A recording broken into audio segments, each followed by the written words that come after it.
মওলা আলীকে যারা ভালোবাসতেন, মহব্বত করতেন, তাদেরকে বলা হয়তো ওই সময়ে শিয়ানে আলী। কি বলা হয়তো? বলেন না, শিয়ানে আলী। এই কথাটা খুব গুরুত্বপূর্ণ, খেয়াল করবেন। শিয়ানে আলী বলা হয়তো। বাংলাতে অর্থ করলে অনুবাদ হয় আলীর অনুসারী। বলেন, কার অনুসারী?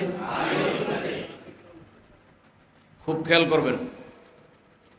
সুন্নি এই শব্দটা হাদিসে পাকে আছে, কোরআনেও আছে। শিয়া শব্দটা কোরআনেও আছে, হাদিসেও আছে। দুইটা শব্দ। শিয়া শব্দের অর্থ অনুসারী, সুন্নি শব্দের অর্থ অনুসারী। বলেন না, সুন্নি শব্দের অর্থ কি? অনুসারী, অনুসরণ, অনুসারী। শিয়া ইন্ডিকেট করেছে শিয়া মানি আলীর অনুসারী, আর সুন্নি মানি নবীর অনুসারী। সুন্নি মানে কি? বলেন না, সুন্নি মানি হচ্ছে রসুলের অনুসারী, আর শিয়া মানি কার অনুসারী? মাওলা আলীর অনুসারী। এখন রসুলের অনুসারী উত্তম না আলীর অনুসারী উত্তম? এগুলো কিন্তু এই সমাজে উত্তম জিনিস কোনগুলো, এগুলো জানতে হবে। পৃথিবীতে সমস্ত মানুষ গোমরা হলেও এই মাসুমীকে গোমরা করার মতো পৃথিবীতে আর কেউ নাই। এটা আলহামদুলিল্লাহ ওয়া শুকরুলিল্লাহ। মাসুমীকে গোমরা করতে পারবে না। এর কারণ কি জানেন? এর কারণ মাসুমী এমন এক নিসবতের মধ্যে আছে, সেই নিসবত থেকে ছুটায় নেওয়ার মতো ইবলিস শয়তানের ক্ষমতা নাই। মানুষ তো দূরের কথা, কেউ পারবে না। সুন্নি শব্দের অর্থ অনুসারী, শিয়া শব্দের অর্থ অনুসারী। সুন্নি মানি হচ্ছে রসুলুল্লাহর অনুসারী, শিয়া মানি হচ্ছে আলীর অনুসারী। তো শিয়াটা কেন হলো আর সুন্নিটা কেন হলো? রসুলুল্লাহ থেকে শুরু করে মাওলা আলী সহ আহলে বাইত সহ গোটা সাহাবায়ে কেরাম সবাই ছিল সুন্নি। সবাই কি ছিল? বলেন না, সবাই সুন্নি। খুদ মাওলা আলীও কি ছিল? সুন্নি। বলেন না, কি ছিল? খাতুনে জান্নাত ফাতেমাতুজ জাহরা, তিনি কি ছিল? সুন্নি। এক কথায় আবু বকর থেকে শুরু করে আহলে বাইত রাসূল গোটা সাহাবায়ে কেরাম রাসূলুল্লাহর উপস্থিতিতে প্রত্যেকেই ছিল সুন্নি। বলেন, প্রত্যেকে কি ছিল? সুন্নি। রাসূল করিম সাল্লাল্লাহু আলাইহি ওয়া আলিহি ওয়াসাল্লামের পরে যখন ইন্তেকাল করলেন রাসূল পাক, রওজা আতহারে গেলেন, তখন কিছু লোক অতি ভক্তি দেখায়া নিজকে শিয়া দাবি করেছেন। বলেন না, কি দাবি করেছেন? কি ভক্তি?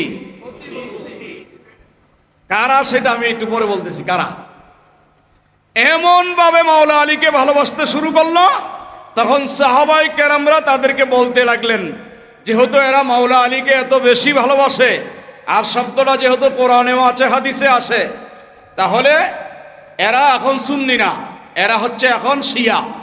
এরা এখন কি? কেন সাহাবীর এই কথা বলতে গেলেন? মাওলা আলীকে ভালোবাসা কি অপরাধ? তো এই কথা বলতে গেলেন কেন?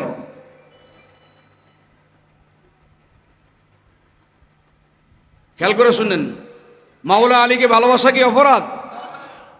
তো ওনারে ভালোবাসছে, তো সাহাবীর এই কথা বলতে গেলেন কেন? ভালোবাসা তো ভালো। কেমন ভালোবাসছে জানেন? এই জন্য সাহাবীরা বলছেন যে ইনারা সুন্নি ছিল, এখন শিয়া। কেন বলছেন? এই কারণে বলছেন, এরা ভালোবাসতে বাসতে এতটুকু ভালোবাসছেন আলীকে, এরা বলছেন রাসূলুল্লাহ যেই এলেম, দিন, ইসলাম যা কিছু দিয়েছেন, এগুলোর হকদার মূলত মাওলা আলী ছিল। মূলত কে ছিল? মাওলা আলী। এগুলো রাসূলুল্লাহকে জোর করে চাপায়া দেওয়া হয়েছে। এগুলোর হকদার ছিল মাওলা আলী, পাইতেন মাওলা আলী। এগুলা দিয়েছে, কোরআন আসার কথা ছিল মাওলা আলীর কাছে। হ্যাঁ, আল্লাহর যে দিন, ইসলাম, ইলমে মারিফত, শরীয়ত, তরিকত, হাকিকত, এগুলো আসার দরকার ছিল আলীর কাছে, এগুলো এসে গেছে মুহাম্মদের কাছে। এই কারণে সাহাবীরা বলতে বাধ্য হয়েছে যে আমরা মুহাম্মদের অনুসারী, এরা কার অনুসারী? আলীর অনুসারী। এখন আলীর অনুসারী হইতে গিয়ে কি হয়েছে? এজমা হয়েছে।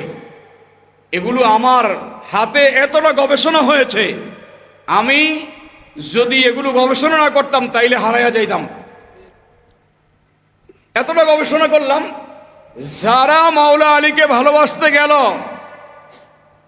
দেখা গেছে মাওলা আলীর উপস্থিতিতেই আবার তারা ডাইভার্ট হয়ে খারিজি হয়ে গেল। কি হয়ে গেল? জোরে বলেন না, কি হয়ে গেল? খারিজি হয়ে গেল। তারা যারা জান দিয়ে, জীবন দিয়ে, প্রাণ দিয়ে মাওলা আলীকে ভালোবাসে তারাই আবার খারিজি হয়ে গেল। কেন খারিজি হইল? অতি ভক্তির কারণে। বলেন কিসের কারণে? অতি ভক্তির কারণে, অতি ভালোবাসার কারণে খারিজি হয়ে গেল। কেমন খারিজি হয়েছে জানেন? যেই খারিজিরা এতটা দুশ্মনী করেছে মাওলা আলীর সাথে, এক সময় ছিল শিয়ানে আলী, মাওলা আলীর অনুসারী, সেই শিয়ানে আলী কি হয়ে গেছে? খারেজানে আলী, আলী থেকে খারেজ হয়ে গেছে।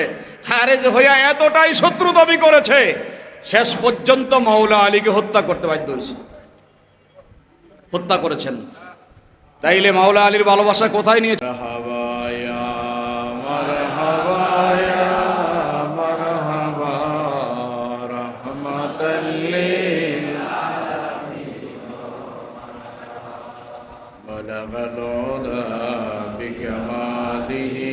كشف الدجى بجماله حسنت جميع خصاله صلوا عليه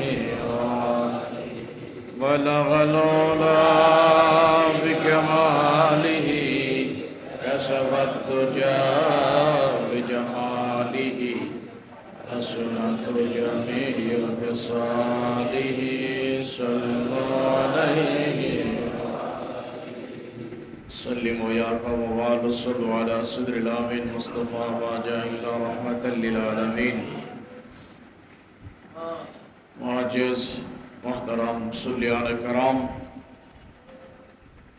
শুকর গুজার করি মহান রব্বুল আলামিনের দরবারে, যে রব্বুল আলামিন আমাদেরকে গত শুক্রবার থেকে আজকে শুক্রবার পর্যন্ত হায়াত দারাজ করেছেন। রমজানুল মুবারকের তৃতীয় জুমা আদায় করার জন্য আমাদেরকে নূরে আমিন বাইতুর রিয়াজ জামে মসজিদের মধ্যে উপস্থিত করেছেন। পাশাপাশি রসুল করিম রাউফুর রহিম সাল্লাল্লাহু আলাইহি ওয়া আলিহি ওয়াসাল্লামের মুবারক কদমে কয়েক মর্তবা দুরূদ ও সালাম পেশ করার মতো সুবর্ণতম সুযোগ করে দিয়েছেন। তাই মহব্বতের আওয়াজে উচ্চ কণ্ঠে জোশে খুশি একবার বলি আলহামদুলিল্লাহ।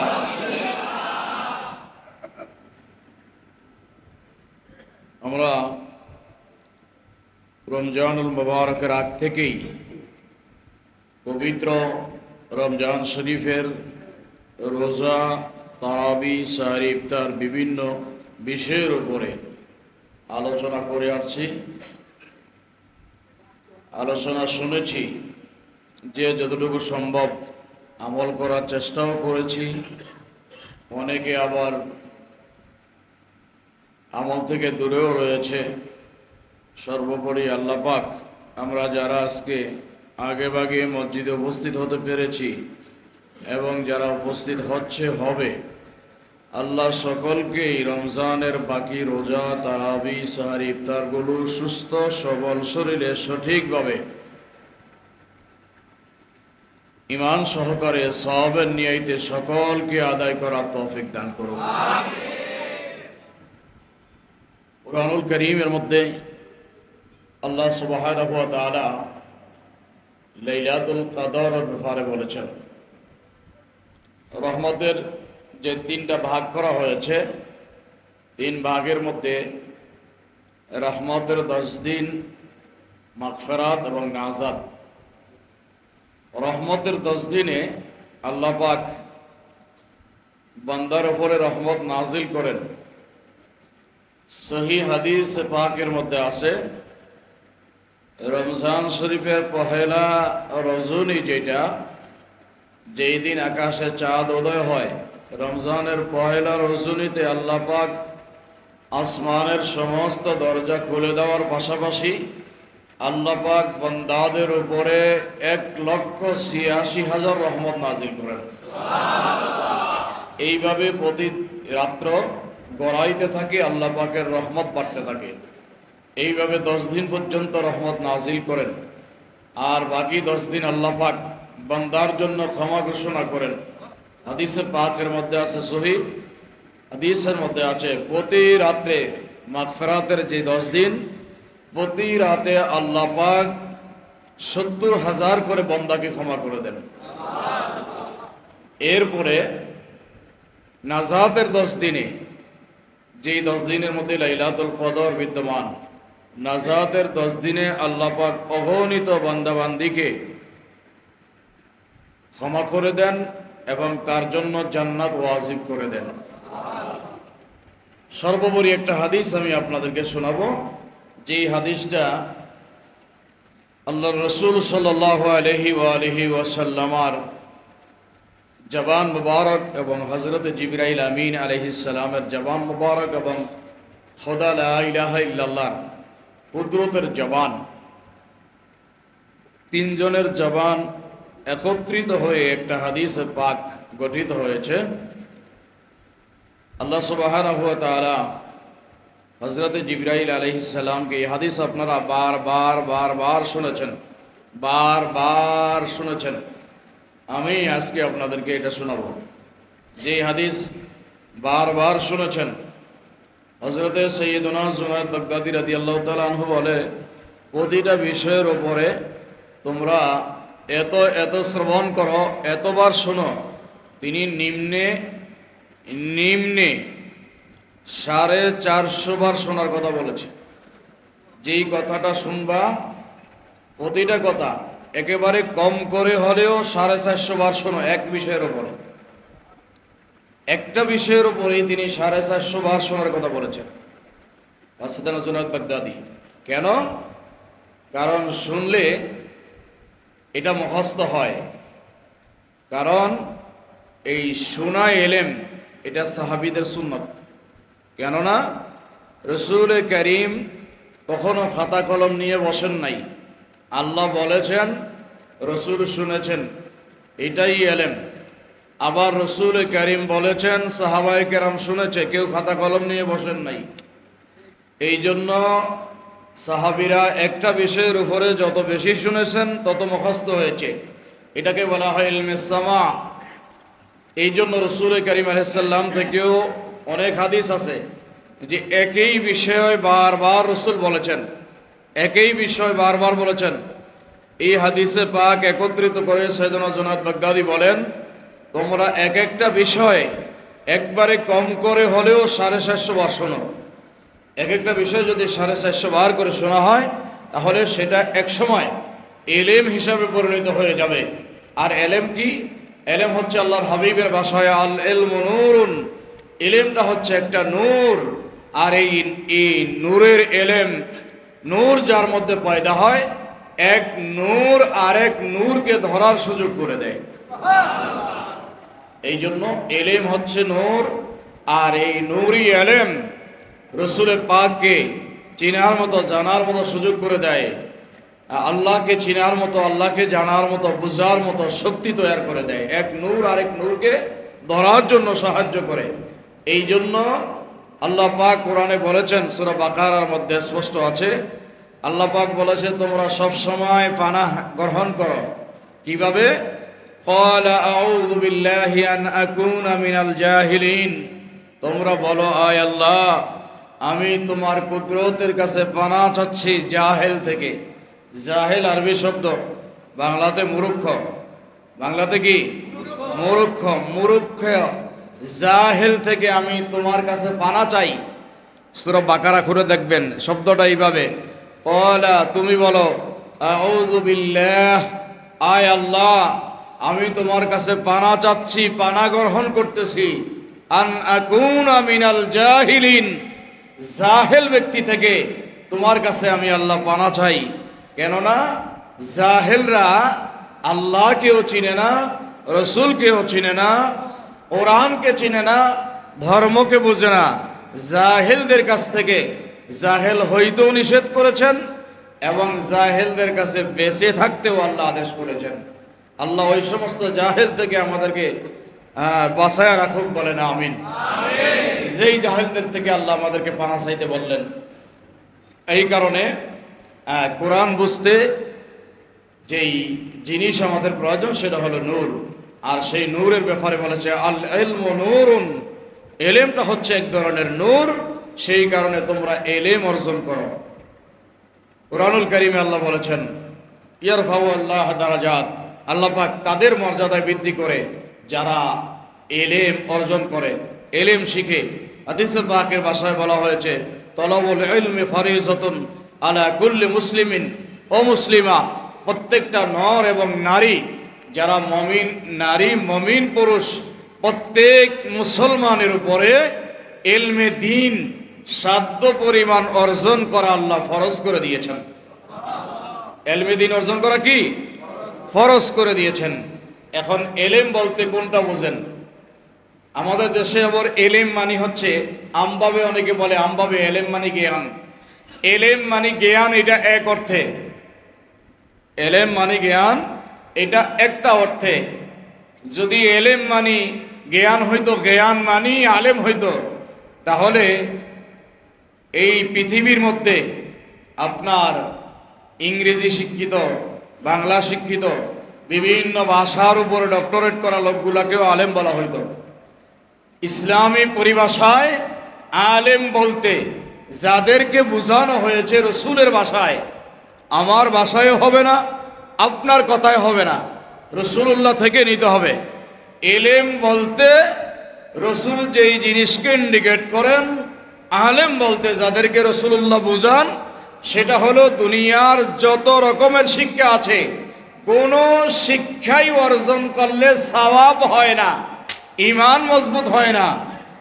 এলেম একমাত্র ওইটাকে বলা হয় যেই এলেম দ্বারা আল্লাহকে চিনা যায়, যেই এলেম দ্বারা আল্লাহকে বোঝা যায়, যেই এলেম দ্বারা আল্লাহকে পাওয়া যায়, যেই এলেম দ্বারা আল্লাহর নৈকট্য হাসিল হয়, যেই এলেম দ্বারা আল্লাহর সন্তুষ্টি অর্জন হয়, যেই এলেম দ্বারা দ্বীন ও ইসলামের পূর্ণতা বোঝা যায়, যেই এলেম দ্বারা কোরআনের আয়াত তেলাওয়াত করা যায়, যেই এলেম দ্বারা কোরআনের আয়াতের অনুবাদ বোঝা যায়, যেই এলেম দ্বারা কোরআনের ব্যাখ্যা করা যায়, যেই এলেম দ্বারা কোরআনের তাফসীর করা যায়, যেই এলেম দ্বারা আল্লাহ বান্দাকে কি বুঝাইতে চাইছেন সেটা বুঝতে সক্ষম হয়, এদেরকে বলে আলেম।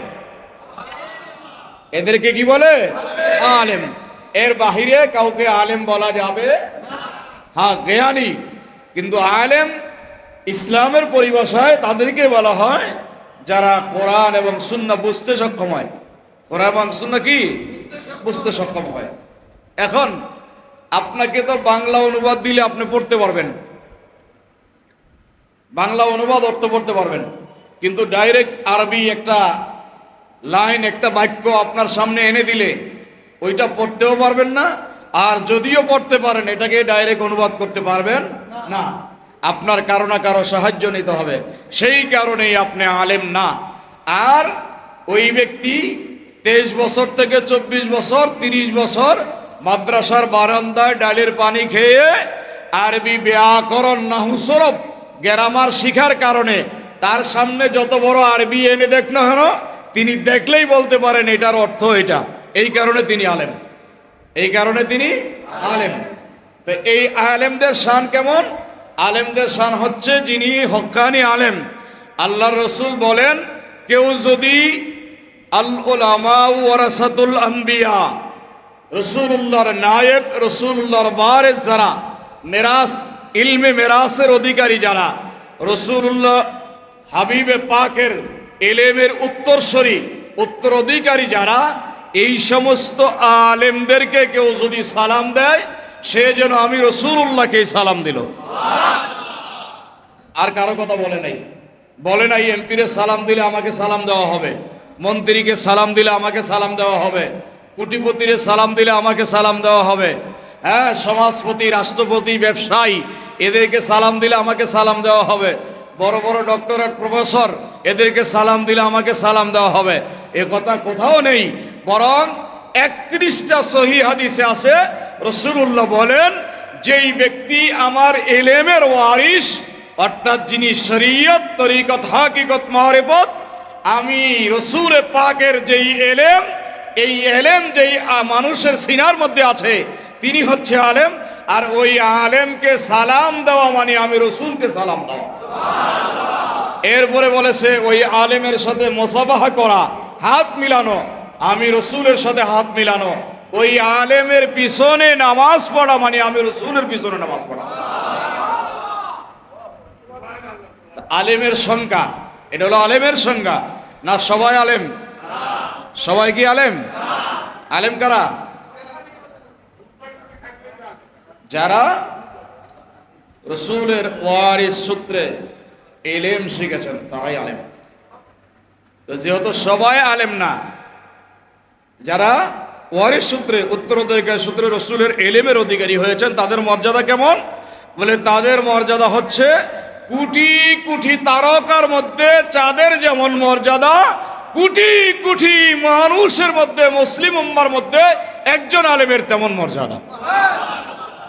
কোটি কোটি তারকার মধ্যে চাঁদের যেমন মর্যাদা, ঠিক কোটি কোটি মানুষের মধ্যে একজন আলেমের তেমন মর্যাদা। এই জন্য আলেম ওলামার ইজ্জত ও হুরমত দেওয়া দরকার আছে না নাই? কি বলেন, আছে না নাই?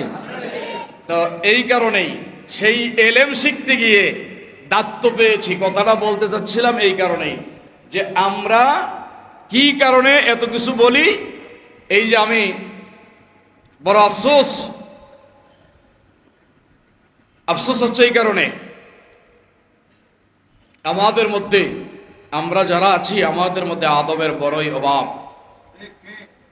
আদবের বড়ই অভাব। আমি আগেও বলেছি, এখনো বলি, ভবিষ্যতেও বলতেই থাকবে এরকম ভাবে যতদিন হায়াতে বেঁচে থাকি। মানুষের মনে কষ্ট হোক আর যাই হোক, মানুষের মধ্যে আদবের একেবারে কমতি।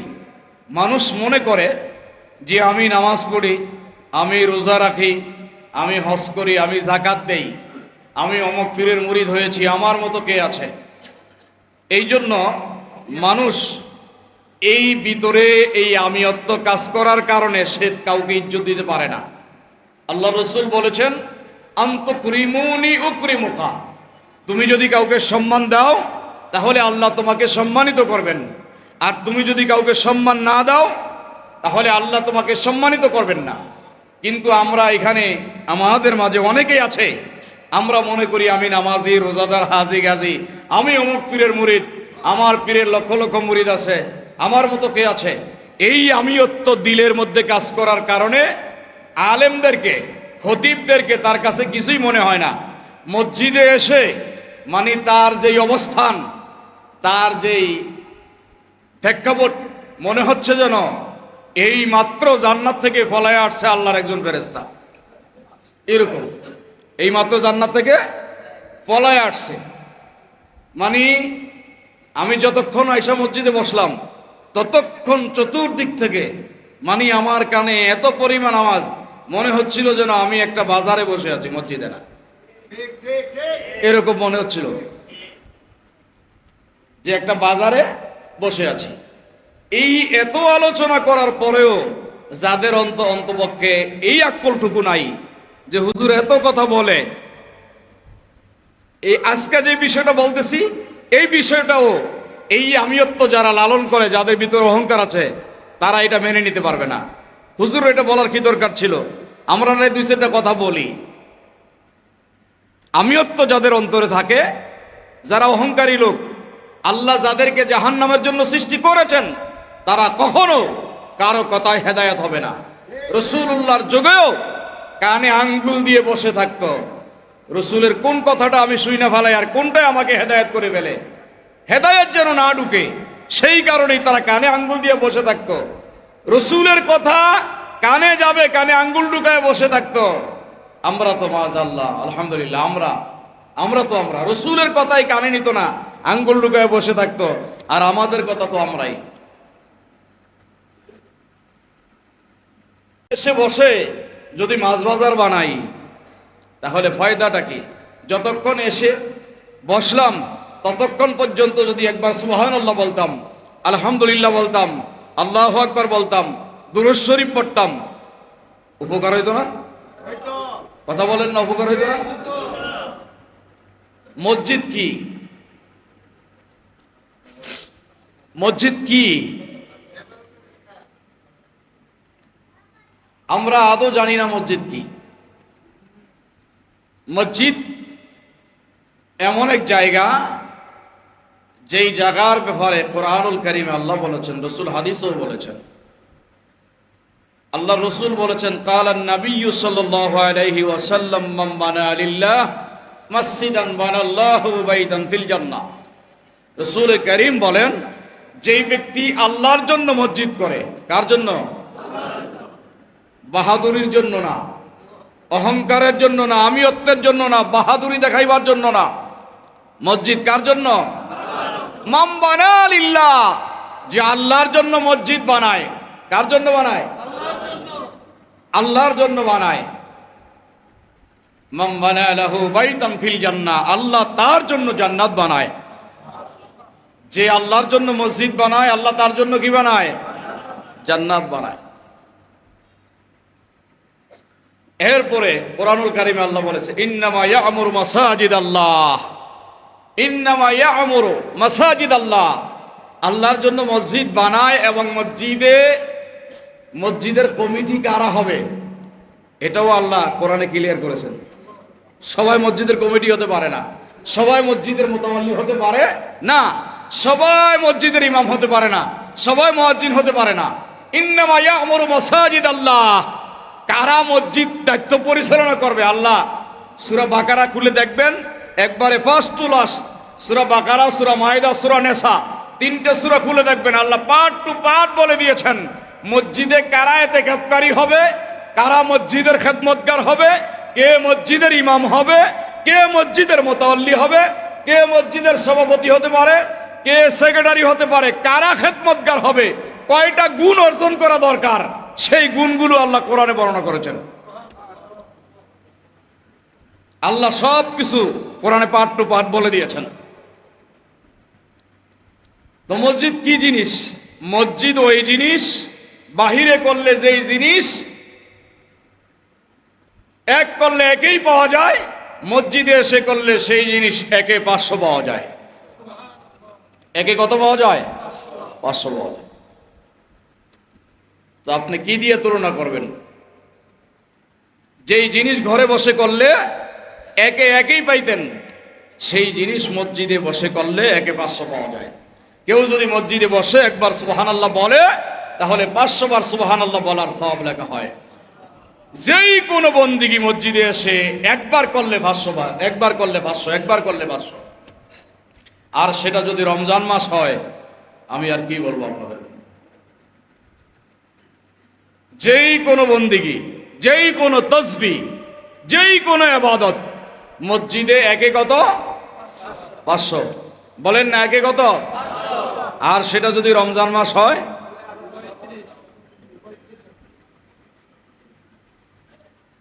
কোথাও আছে 70 গুণ বেশি, কোথাও আছে 700 গুণ বেশি, কোথাও আছে 7000 গুণ বেশি। কিন্তু এত বন্দিগি, এত, এরপরেও যেন আমরা অবহেলায় সময় কাটাচ্ছি। মসজিদে এসে মাছ বাজার মিলাইলাম,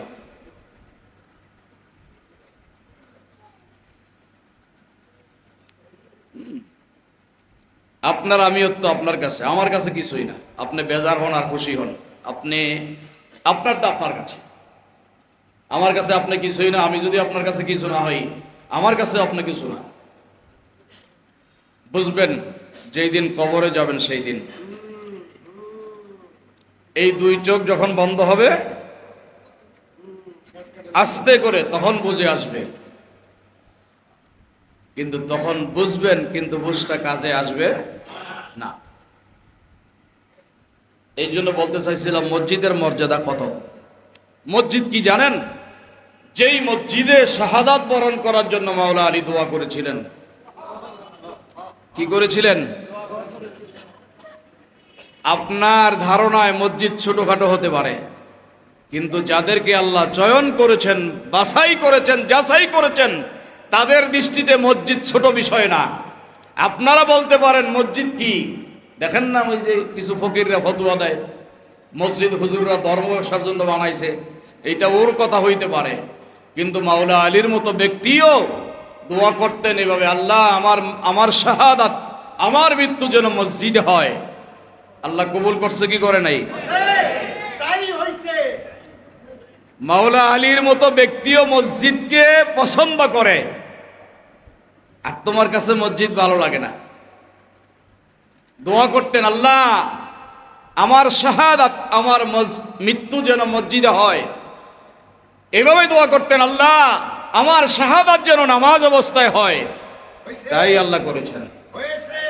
এখন আপনার কাছে নামাজও নাই, মসজিদও নাই, কিন্তু যিনারা ইসলাম দিলেন তাদের কাছে নামাজও আছে, মসজিদও আছে, কিন্তু আপনার কাছে নাই। যিনারা আপনাকে ইসলাম দিলেন তাদের কাছে মসজিদেরও গুরুত্ব আছে, নামাজেরও গুরুত্ব আছে। 1400 বছর পরে এসে আপনার কাছে নামাজেরও গুরুত্ব নাই, মসজিদেরও গুরুত্ব নাই। মসজিদ দেখলে আপনার চুলকানি শুরু হয়ে যায়, মসজিদ আপনার কাছে ভালো লাগে না। শোনেন হাদিসটা সরাসরি আমি শোনাই দেই। দুপুর বেলা রমজান মাস ছিল, রাসূলুল্লাহ সাল্লাল্লাহু আলাইহি সাল্লাম যাচ্ছেন, শের খোদা মাওলা আলী আসছেন, এভাবে ইশারা করে দাঁড় করায় দিলেন। রাসূলুল্লাহ বলতে লাগলেন, আলী আমি দেখছি তোমার দাড়িগুলা পেকে সাদা হয়ে গেছে, তোমার দাড়িগুলো, তোমার চুলগুলো পেকে সাদা হয়ে গেছে। এটাও দেখলাম তোমার দাড়িগুলো রক্তে রঞ্জিত হয়ে গেছে। এটাও দেখলাম 2.5 দিন পর তুমি আল্লাহর ডাকে সাড়া দিয়ে চলে গেছো। এটাও আমি রসুল জানি যে এই দিন তোমার এই ঘটনা ঘটবে, সেদিন আমিও থাকবো না, ফাতেমাও থাকবে না। বলে দিলেন। মাওলায়ে কায়নাত অপেক্ষা করতে লাগলেন। রাসূলুল্লাহ বললেন, অপেক্ষা করতে লাগলেন, অপেক্ষা করতে লাগলেন। রাসূলুল্লাহ দুনিয়ার থেকে বিদায় হলেন, খাতুনে জান্নাতও বিদায় হলেন, আবু বকর সাইয়েদনা সিদ্দিক আকবরও বিদায় হলেন, সাইয়েদনা ফারুক আযম ওমর ইবনে খাত্তাবও বিদায় হলেন, যুন্নুরাইন ওসমান ইবনে আফফানও বিদায় হলেন। শের খোদা মুশকিল কুশা মাওলা আলী আসলেন, অপেক্ষাই করলেন, অপেক্ষাই করলেন। মদিনাতুল মুনাওয়ারার মধ্যেও আছেন, মক্কাও যাচ্ছেন, বিভিন্ন জায়গায় সফরও করতেছেন। হঠাৎ করে কারণবশত রাজধানী হস্তান্তর করতে হলো সেই কুফা নগরীতে, দামেস্কে। রাজধানী যখন কুফা নগরীতে নেওয়া হলো, মাওলা আলী সেখানে চলে গেলেন। তিনি তখন খলিফা, আমিরুল মুমিনিন, খলিফাতুল মুসলিমিন, তিনি সেখানে চলে গেলেন। সেখানে গিয়ে রাষ্ট্র পরিচালনা করছেন, দ্বীন ও ইসলাম বিভিন্ন কাফেলা দাওয়াতের কাছে পাঠাচ্ছেন। আল্লাহু আকবার। মাওলায়ে কায়নাত মাওলা আলী আলাইহিস সালাম তিনি এমন এক শাখসিয়াতের লোক ছিলেন, তিনি যখন রাস্তা দিয়ে হেঁটে যেতেন আল্লাহর ফেরেশতারা তার পায়ের নিচে রহমত এবং বারাকাতের চাদর বিছায়া দিতেন। বিছায়া দিতেন যে দিতেন, এটা শুধু মাওলা আলী দেখতেন এমন নয়, যারা মাওলা আলীকে ভালোবাসতেন, মহব্বত করতেন, তারাও দেখতেন যে কোটি কোটি ফেরেশতাগণ মাওলা আলীর পায়ের নিচে রহমত ও বারাকাতের চাদর বিছাচ্ছেন। সেই মাওলা আলী একদিন আসরের সময় দোয়া করলেন, আল্লাহ আমার নবী মুস্তাফা বলেছিল আমার দাড়ি সাদা হয়ে গেছে, দাড়ি রক্তে রঞ্জিত হয়ে গেছে। 2.5 দিন পরে আমি আল্লাহর ডাকে সাড়া দিয়েছি। আল্লাহ আমার যদি মৃত্যু হয়, আমার যদি শাহাদাত হয়, তাইলে আমার শাহাদাত যেন সাজদা অবস্থায় হয়, আমার শাহাদাত যেন, আমার মৃত্যু যেন মসজিদের মধ্যে হয়, তোমার ঘরে হয়। এই দোয়া করলেন আল্লাহর দরবারে। কে জানে তকদীরের মামলা দোয়া এভাবেই কবুল হয়ে যায়, এটা কার জানা থাকে? এমনভাবেই দোয়া কবুল হয়ে গেল। মাওলায়ে কায়নাত ওই ব্যক্তি ছিলেন আল্লাহ। হাদিসের ভাষায় বলেছে ফি জাতিল্লাহ, এক জাত নবী আল্লাহর জাত, আরেক জাত মাওলা আলী আল্লাহর জাত। একই নূরের তৈরি, রসুল যেই নূর দ্বারা তৈরি, মাওলা আলীও সেই একই নূরের তৈরি। সেই আলী কাররামাল্লাহ ওয়াজহুল কারীম দোয়া করি বসলেন, দোয়া কবুল হয়ে গেল। দেখেন, ইয়া রাসূলুল্লাহ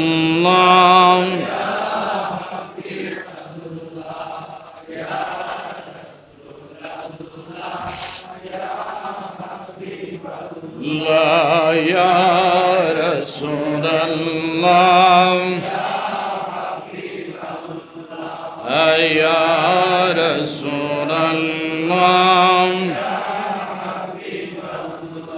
আপনার নূরের ঝলক লাগি গেল যে মাবুদের পরিচয় হইয়া, আপনার নূরের ঝলক লাগিয়া গেল যে মাবুদের পরিচয় হইয়া, আপনার প্রেমে খুদা দেওয়ানা, আপনার প্রেমে খুদা দেওয়ানা। ইয়া রাসূলুল্লাহ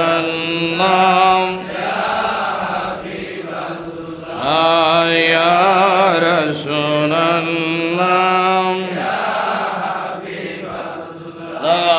ইয়া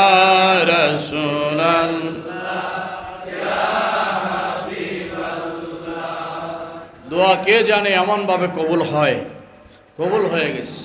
হায় হায় হায়, 19 রমজান মাওলায়ে কায়নাত মাওলা আলী আলাইহিস সালাম, এর মধ্যে একটা মাসালা, একটা জরুরি কথা আমি আপনাদেরকে শোনায় দিই মাঝখানে। মাওলা আলীকে যারা ভালোবাসতেন, মহব্বত করতেন, তাদেরকে বলা হয়তো ওই সময়ে শিয়ানে আলী। কি বলা হয়তো?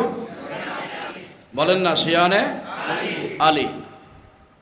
এই কথাটা খুব গুরুত্বপূর্ণ, খেয়াল করবেন। শিয়ানে আলী বলা হয়তো, বাংলাতে অর্থ করলে অনুবাদ হয় আলীর অনুসারী। বলেন, কার অনুসারী? খুব খেয়াল করবেন। সুন্নি এই শব্দটা হাদিসে পাকে আসে, কোরআনেও আছে। শিয়া শব্দটা কোরআনেও আছে, হাদিসেও আছে, দুইটা শব্দ। শিয়া শব্দের অর্থ অনুসারী, সুন্নি শব্দের অর্থ অনুসারী। বলেন না, সুন্নি শব্দের অর্থ কি? অনুসারী, অনুসরণ, অনুসারী। শিয়া ইন্ডিকেট করেছে শিয়া মানে আলীর অনুসারী, আর সুন্নি মানে নবীর অনুসারী। সুন্নি মানে কি? বলেন না, সুন্নি মানে হচ্ছে রসুলের অনুসারী, আর শিয়া মানে কার অনুসারী? মাওলা আলীর অনুসারী। এখন রসুলের অনুসারী উত্তম না আলীর অনুসারী উত্তম? এগুলো কিন্তু এই সমাজে উত্তম জিনিস কোনগুলো, এগুলো জানতে হবে। পৃথিবীতে সমস্ত মানুষ গোমরা হলেও এই মাসুমীকে গোমরা করার মতো পৃথিবীতে আর কেউ নাই। এটা আলহামদুলিল্লাহ ওয়া শুকরুলিল্লাহ, মাসুমীকে গোমরা করতে পারবে না। এর কারণ কি জানেন? এর কারণ মাসুমী এমন এক নিসবতের মধ্যে আছে, সেই নিসবত থেকে ছুটায় নেওয়ার মতো ইবলিস শয়তানের ক্ষমতা নাই। মানুষ তো দূরের কথা, কেউ পারবে না। সুন্নি শব্দের অর্থ অনুসারী, শিয়া শব্দের অর্থ অনুসারী। সুন্নি মানে হচ্ছে রসুলুল্লাহর অনুসারী, শিয়া মানে হচ্ছে আলীর অনুসারী। তো শিয়াটা কেন হলো আর সুন্নিটা কেন হলো? রাসূলুল্লাহ থেকে শুরু করে মাওলা আলী সহ আহলে বাইত সহ গোটা সাহাবায়ে কেরাম সবাই ছিল সুন্নি। সবাই কি ছিল? বলেন না, সবাই সুন্নি। খোদ মাওলা আলীও কি ছিল? সুন্নি। বলেন না, কি ছিল? খাতুনে জান্নাত ফাতেমাতুজ জাহরা তিনি কি ছিল? সুন্নি। এক কথায় আবু বকর থেকে শুরু করে আহলে বাইত রাসূল গোটা সাহাবায়ে কেরাম রাসূলুল্লাহর উপস্থিতিতে প্রত্যেকেই ছিল সুন্নি। বলেন, প্রত্যেকে কি ছিল? সুন্নি। রাসূল করিম সাল্লাল্লাহু আলাইহি ওয়া আলিহি ওয়াসাল্লামের পরে যখন ইন্তেকাল করলেন রাসূল পাক, রওজা তাহারে গেলেন, তখন কিছু লোক অতি ভক্তি দেখায়া নিজকে শিয়া দাবি করেছেন। বলেন না, কি দাবি করেছেন? কি ভক্তি? কারা সেটা আমি একটু পরে বলতেছি। কারা এমন ভাবে মাওলা আলীকে ভালোবাসতে শুরু করলো, তখন সাহাবায়ে কেরামরা তাদেরকে বলতে লাগলেন, যেহেতু এরা মাওলা আলীকে এত বেশি ভালোবাসে, আর শব্দটা যেহেতু কোরআনেও আছে হাদিসে আসে, তাহলে এরা এখন সুন্নি না, এরা হচ্ছে এখন শিয়া। এরা এখন কি? কেন সাহাবীর এই কথা বলতে গেলেন? মাওলা আলীকে ভালোবাসা কি অপরাধ? তো এই কথা বলতে গেলেন কেন?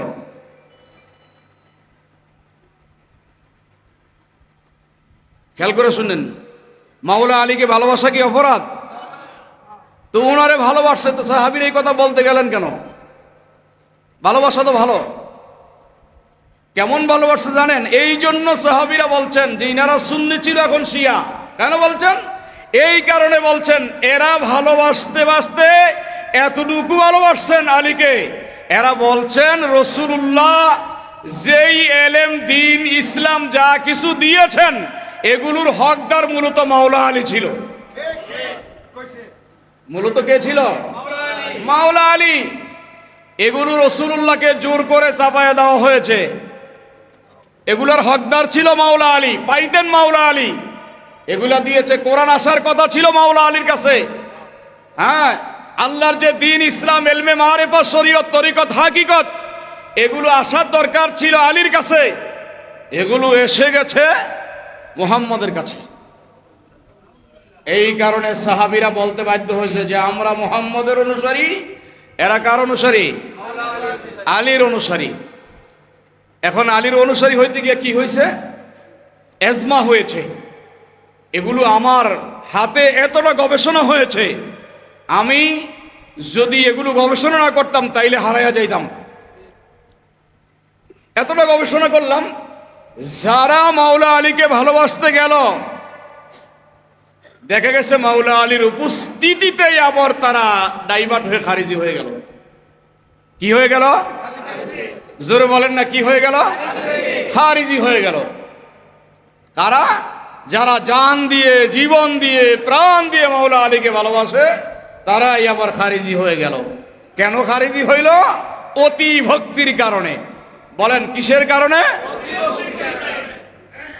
অতি ভক্তির কারণে, অতি ভালোবাসার কারণে খারিজি হয়ে গেল। কেমন খারিজি হয়েছে জানেন?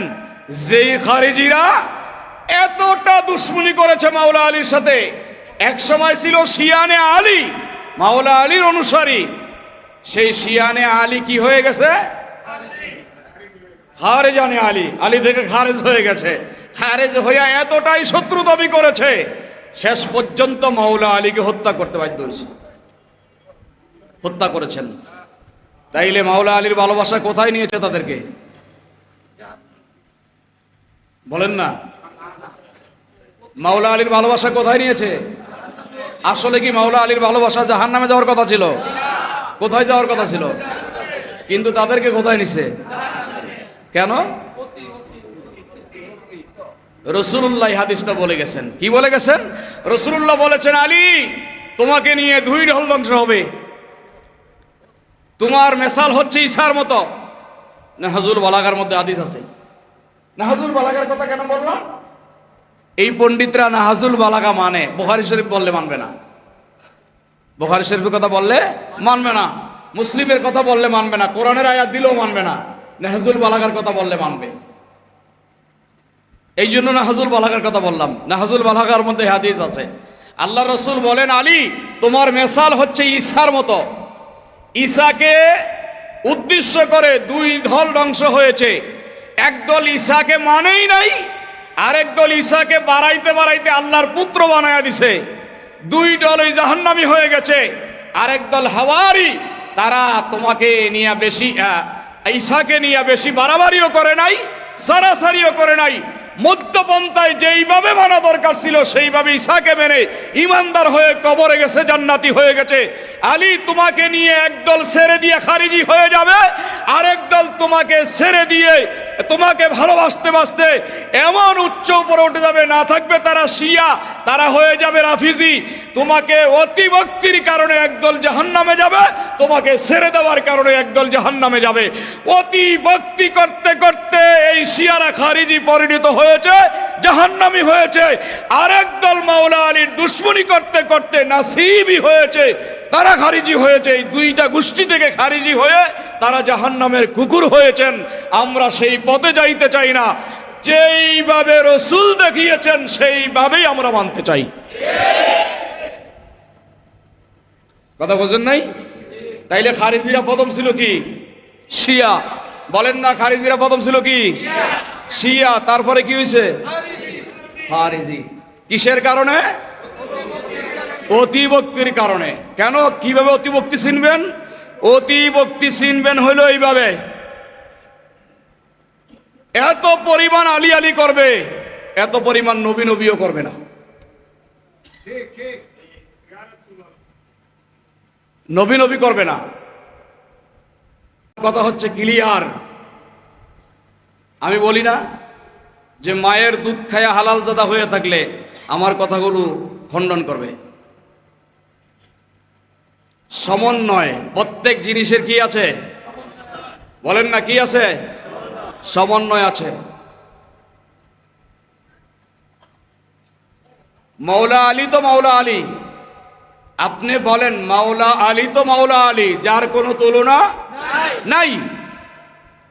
কিন্তু আপনি কি মাওলা আলীকে আমার মোস্তফার মোকাবেলায় দাঁড় করাতে পারেন? হ্যাঁ? কোথায় মোস্তফা, কোথায় মাওলা আলী? এই কথাগুলো আমারও বলা উচিত নয়, সমীচীন নয়। কেন বলি? আজকে বাঁচতে হবে আমাদেরকে। মাওলা আলী তো মাওলা আলী, যার তুলনা নাই, বেনজির, বেমেসাল। আমি তো বললাম ওই যেই সত্তা আল্লাহর জাত। কিন্তু যখন আপনি আমার নবীর মোকাবেলায় দাঁড় করাবেন, তখন কি হবে? এটা তো হতে পারে না। লা ইলাহা ইল্লাল্লাহ মুহাম্মাদুর রাসূলুল্লাহ, আল্লাহ ছাড়া কোনো মাবুদ নাই, মুহাম্মদ আল্লাহর রাসূল। আপনি কি এটা বলতে পারবেন লা ইলাহা ইল্লাল্লাহ ওয়া আলিয়ুন ওয়ালিউল্লাহ? বলার অধিকার আছে? কিন্তু বলতে পারবেন কখন? লা ইলাহা ইল্লাল্লাহ মুহাম্মাদুর রাসূলুল্লাহ ওয়া আলিয়ুন ওয়ালিউল্লাহ।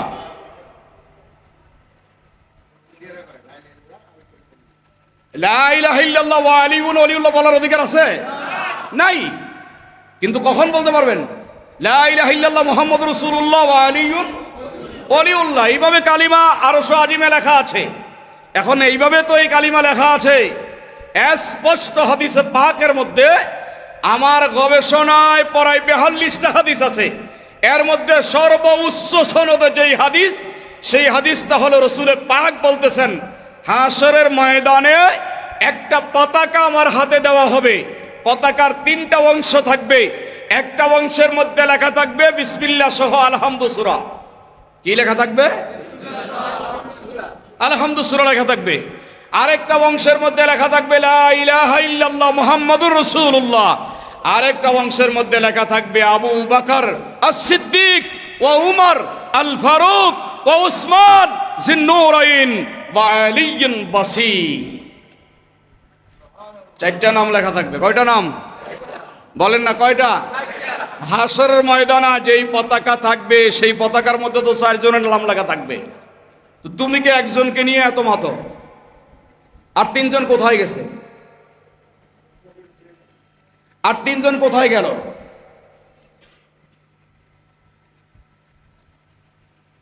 যদি 3 জনকে বাদ দিয়ে আলীর ভালোবাসা হয়, মনে রাখবেন তার মৃত্যু ওই খারিজি।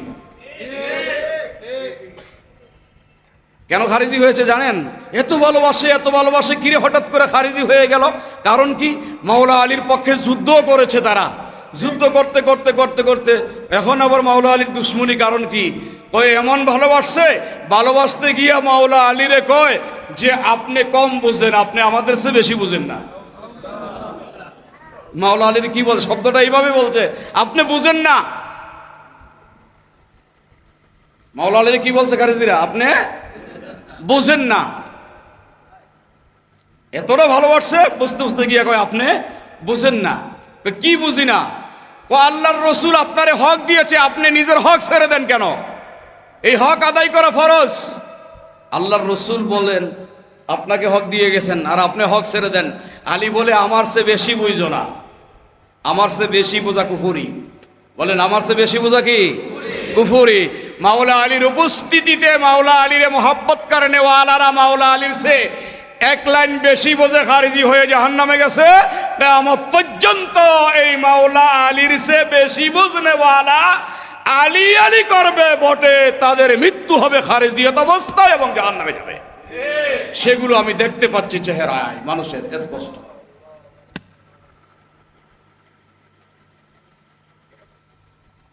স্পষ্ট দেখতে পাচ্ছি।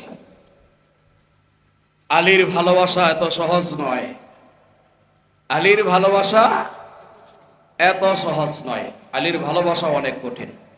যেহেতু আল্লাহর রাসূল মেসাল দিয়েছে ঈসা নবীর সাথে, এই জন্য এখানে আইসা চিন্তা ভাবনা করে পাও রাখতে হবে। যদি রসুল মেসাল না দিত তাইলে আপনি যেমনি মনে হয় এমনি করতে পারতেন।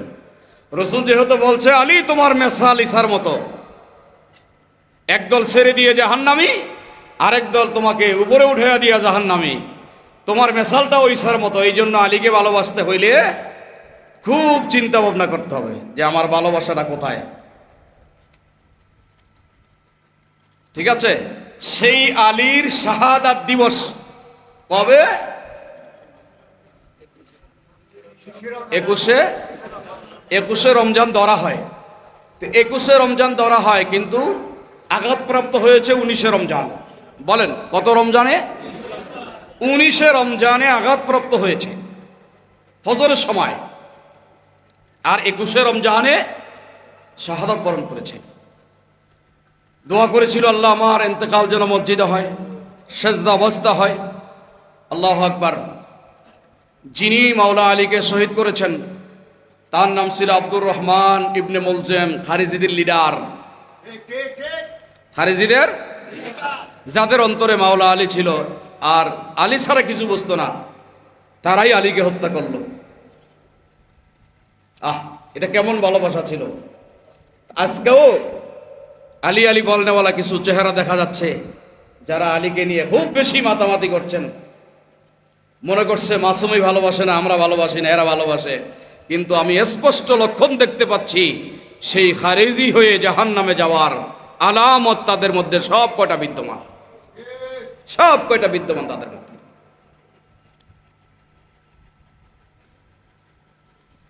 তো দোয়া করলেন, হঠাৎ করে সাহারি করলেন।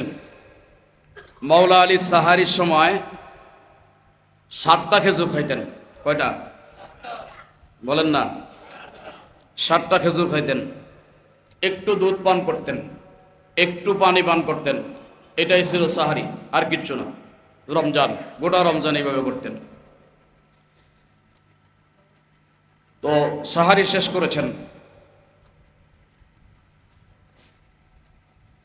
খাদেম ছিল একজন, ডাকছেন যে তুমি নামাজ পড়ে শুয়ে পড়ো, আমি আসতেছি মসজিদ থেকে। ফজরের আজান হচ্ছে।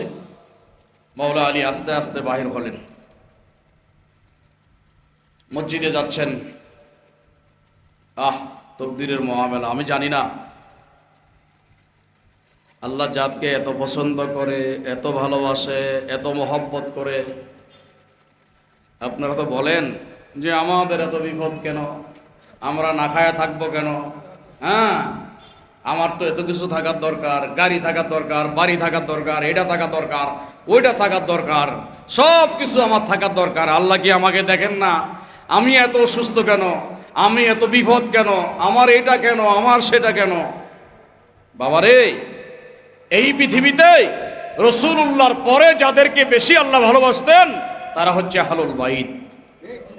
সেই আহলুল বাইতের সদস্য মাওলা আলী রাস্তা দিয়ে হাইটা যায়, দুনিয়ার বডিগার্ড নাই থাকুক, যাকে আল্লাহ হাঁটলে আগেই বলেছিলাম ফেরেশতা জান্নাত বারাকাতের, আপনার রহমতের, নেয়ামতের চাদর বিছায়া দেয় হাঁটলে সম্মানে, সেই আলী একজন জালেম কুখ্যাত খারিজির হাতে শাহাদাত বরণ করতে হবে।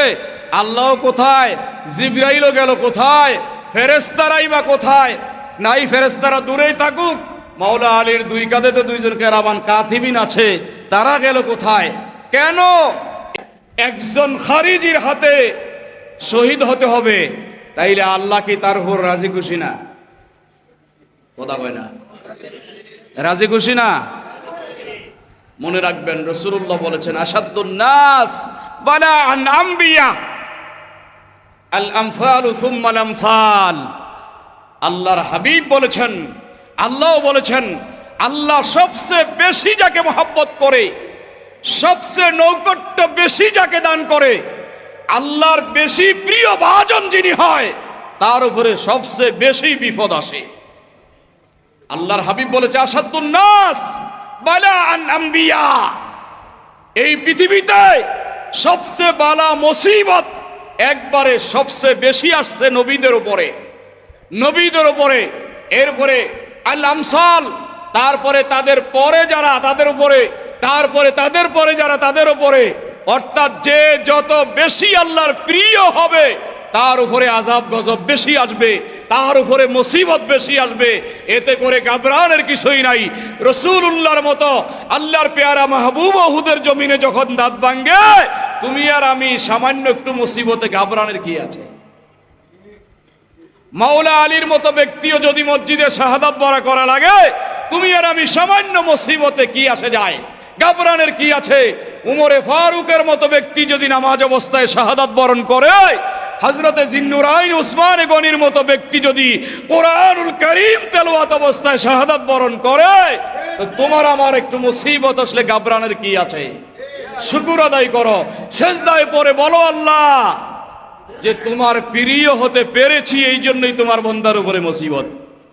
যত বেশি প্রিয়ভাজন হবেন তত বেশি মুসিবত আসবে, যত বেশি প্রিয় হবেন তত বেশি মিথ্যা তহমতের অধিকারী হবেন। আপনি কে? একজনে মিথ্যা তহমত দিছে, আপনি ঘাবড়ায় গেছেন, হায় রে এমন একটা মিথ্যা তহমত আমারে দিল। জানেন কোন জায়গায় মুনাফিকরা মিথ্যা তহমত লাগাইছে? খোদ রাসূলুল্লাহর স্ত্রী, যেই রাসূলুল্লাহকে না বানাইলে আল্লাহ কিছুই বানায় না, সেই রাসূলের স্ত্রী আম্মা জান আয়েশা সিদ্দিকার বিরুদ্ধে মিথ্যা অপবাদ রটাইছে। তাও কেমন জানেন? এমন অপবাদ যেই অপবাদ মানিয়া মুখেও আনা যায় না এমন শব্দ। রাসূলের স্ত্রীর বিরুদ্ধে মিথ্যা অপবাদ। কি অপবাদ? যে আয়েশা একটা জিনাখোর, তিনি জিনা করেছেন। আপনারা বলেন যে এই রাসূলকে না মানালে কিছু বানাইতো না, সেই পুত পবিত্র আজওয়াজে মুতাহারাত রাসূলের স্ত্রীর বিরুদ্ধে যদি দুনিয়ার মানুষ মিথ্যা অপবাদ দিতে পারে, 1400 বছর পরে আমি আর আপনাকে, আমার বিরুদ্ধে আপনার বিরুদ্ধে মিথ্যা অপবাদ দিতে পারে কি পারে না? কথা বলেন না। আয়েশা কি এই কাজ করেছে? কথা বলেন না। তো আয়েশার বিরুদ্ধে এই অভিযোগ, রাসূলের স্ত্রীর বিরুদ্ধে এই অভিযোগ। আলহামদুলিল্লাহ ওয়া শুকরুলিল্লাহ, আম্মা জান আয়েশা সিদ্দিকার বিরুদ্ধে যখন এই অভিযোগ দিলেন, অপবাদ দিলেন, কিছু কিছু সাহাবীরাও বিশ্বাস করে ফেলেছে এই কথা। আমাদের মধ্যে আছে না কিছু? কথা কয় না, বিশ্বাস করুন লোক আছে না? কিছু অপবাদ দিয়েছে আর কিছু কি করেছে? বিশ্বাস করে ফেলেছে। আচ্ছা, রাসূলুল্লাহ গায়েব জানেন কিনা? কথা কয় না। তো রাসূলুল্লাহ তো ক্লিয়ার করে দিলেই হয় যে তোমরা যা বলতেছো এটা মিথ্যা। রাসূলুল্লাহ কিছু বলেন না, রাসূলও কিছু বলেন না, চুপ। কেন বলে নাই রসুল জানেন? আমাদের মতো কিছু পণ্ডিত ওখানে আছে, রসুল এটাও জানেন যে আমি যদি বলে দেই তাইলে এই পণ্ডিতরা বলবে ওনার স্ত্রী দেখে উনি সাফাই গাইল, ওনার স্ত্রী দেখা উনি সাফাই গায়ে দিল নিজের পক্ষে, স্ত্রীর পক্ষে বলছে। রসুল্লাহ চুপ, জানেন যে আয়েশা পুত পবিত্র। কারণ আয়েশা পুত পবিত্র হবেন না কেন? আয়েশার বিয়া তো আল্লাহ পাক নিজে করাইছেন। বিয়ার আগে জান্নাত থেকে রেশমি কাপড়ের ছবি আইকা রসুলের ঘরে পাঠাইয়া দিছেন। আয়েশারে পাঠানোর আগে ছবি পাঠাইছে। শাহেদুন নবুয়ত খুলে দেখেন, রসুল তো জানে এটা পুত পবিত্র, কিন্তু আমি যদি বলি তাইলে এখানে কিছু পণ্ডিত আছে, এরা দাঁড়াইবো যে নিজের ফ্যামিলির ব্যাপারে নিজে সত্যায়ন করলো। রসুল্লাহ চুপ, কিছু বলে নাই। 17 দিন পর আল্লাহ 22টা আয়াত নাজিল করে আয়েশার পবিত্রতা ঘোষণা দিয়ে দিছেন। কয়টা আয়াত নাজিল করছেন? এখন আবার মুনাফেকরা সব দিকে সুযোগ ঢোকায়। আমি কেন বলছি শিখেন। এই মুনাফেকরা 1400 বছর আগে যেমন ছিল এখনো তেমন আছে। বলবেন কোথায়? এই মসজিদের মধ্যেই আছে। খুশি হন আর বেজার হন। রাসূলুল্লাহ যদি বলতো যে আমার আয়েশা নির্দোষ, তখন বলতো নিজের স্ত্রীর ব্যাপারে নিজে সাফাই গাইছে।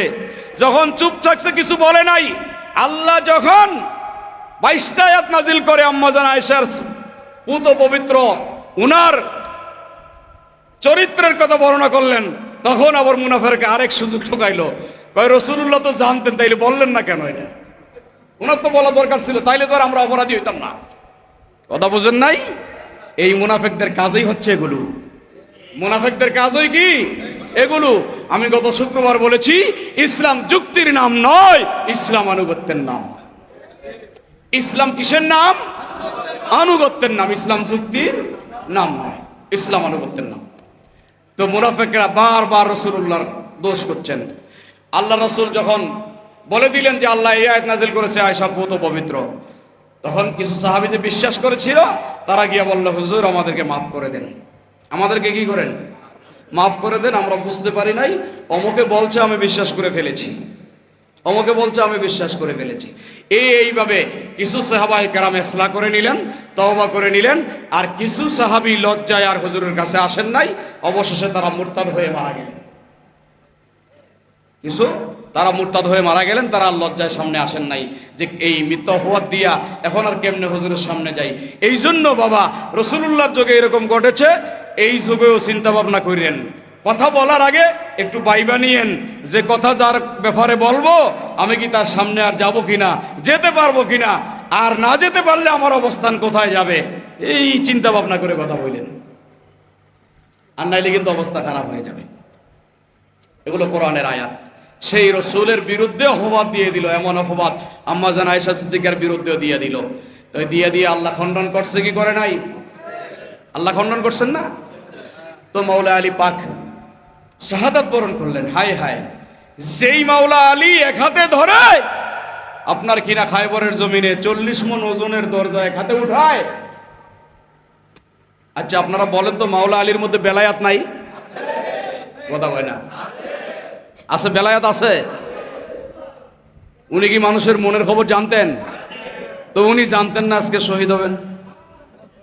উনি জানতেন না আমি নামাজে দাঁড়াইলে আমার পিছনে লুকাই আছে তরবারি নিয়া? না না না, মুনাফিকরা বলতো কি জানেননি? কয় জানলে তাইলে উনি মসজিদে আসলেন কেন? উনি বাচ্চা থাকতে পারতেন। কিন্তু ওনারা জানে না, যারা বেলায়াতের অধিকারী তারা আল্লাহর ইচ্ছার মধ্যে নিজের ইচ্ছাকে ব্যক্ত করে দিয়েছেন। ওনারা এটা জানে না, মুনাফিকরা এটা জানে না। এটা আল্লাহ কোরআনে বলছে, ওয়ালিল্লাহিল ইজ্জাতু ওয়ালি রাসূলিহি ওয়ালিল মুমিনিন ওয়ালাকিন্নাল মুনাফিকিনা লা ইয়ালামুন। ইজ্জত আল্লাহর, ইজ্জত রাসূলের, ইজ্জত ওয়ালির। যাদের মধ্যে রিসালাত আছে তারাও ইজ্জতের অধিকারী, যাদের মধ্যে বেলায়াত আছে তারাও ইজ্জতের অধিকারী। আর তাওহীদ তো ইজ্জতের মালিকই। ইজ্জত আল্লাহর, ইজ্জত রাসূলের, ইজ্জত বেলায়াতের হকদার যারা, তাদের এই ইজ্জত যে আছে এইটা মুনাফিকরা কখনো ধারণা করে, মুনাফিকরা এগুলো বোঝে না। এই জন্য মুনাফিকরা মিথ্যা মিথ্যা কথা বলে। আমাদের দেশে মুনাফিক আছে না নাই? হ্যাঁ। তো মাওলা আলী জানতেন তিনি আজকে শহীদ হবেন। কারণ এই ভবিষ্যৎবাণী না জানলেও ওই ভবিষ্যৎবাণী করেছেন কে? রসুল। বলেন না, কে করেছেন? রসুল। মসজিদে টিপ টিপ টিপ টিপ করে যাচ্ছেন আর দাড়ির দিকে তাকাচ্ছেন। বলেছিলেন তো এই কথাই, তোমার দাড়ি সাদা হয়ে গেছে, এই কথা বলছিলেন না? দাড়ি সাদা হয়ে গেছে, সব কয়টা দেখতেছেন, হাটে আর দেখে, হ্যাঁ দাড়ি তো সব সাদা। যাচ্ছেন, মসজিদে গেলেন। আপনারা বলেন তো, ফজরের জামাতে ইতিহাস মিলাইবেন কি দিয়ে? আপনি কি দিয়ে মিলাইবেন? মাওলা আলী একাই মসজিদে গেছেন, আর কেউ গেছে? ফজরের জামাতে না গেছে? এটা নুরে আমিন বাইতুর রিয়াজ জামি মসজিদ হইলে না কোন যত মুসল্লি দূর থেকে আসে, এখানে ইমাম সাহেব একলা আজান দিয়ে একলাই নামাজ পড়তেছে। মুয়াজ্জিন কোথায় ছিল? আশেপাশের মুসল্লিরা কোথায় ছিল? উনি তো একা যান নাই নামাজ পড়তে। এই জন্য এই হাদিসটা একেবারে দুর্বল, এই হাদিস গ্রহণযোগ্য নয়। মাওলা আলী ফজরের জামাতে আঘাতপ্রাপ্ত হন নাই, এইটা হাদিস নয়। কেননা ফজরের জামাতে যদি হতেন তাহলে মুসল্লি বিদ্যমান থাকতো, মুসল্লি মুয়াজ্জিন থাকতো, আশেপাশে সবাই মসজিদে থাকতো কি থাকতো না? তো মাওলা আলী যখন শাহাদাত বরণ করেছে তিনি একা ছিলেন।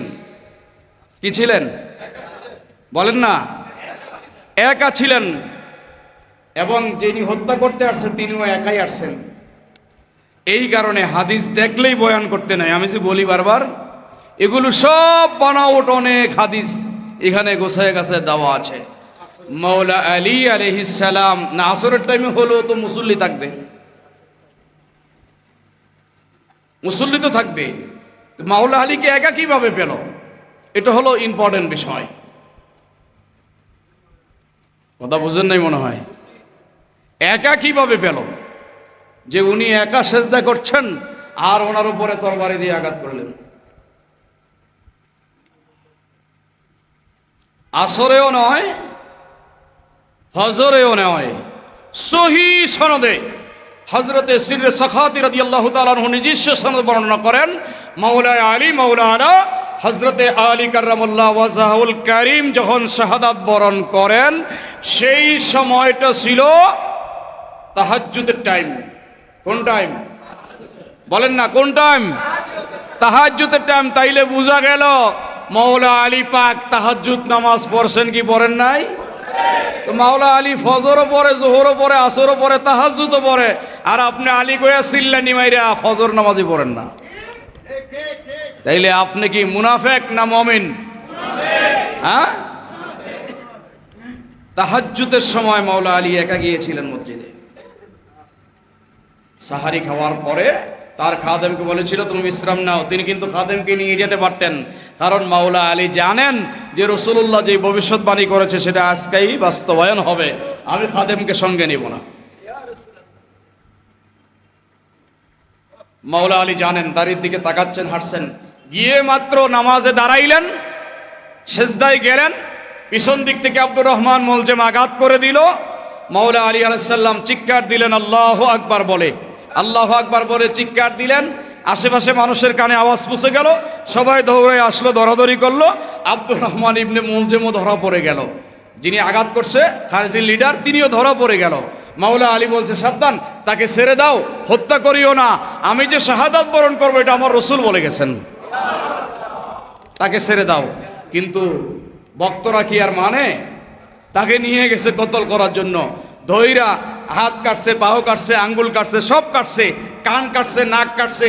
জিহ্বা কাটার সময় দেখতেছে জিহ্বার মধ্যে আল্লাহ আল্লাহ শব্দ শোনা যায়। কি শোনা যায়?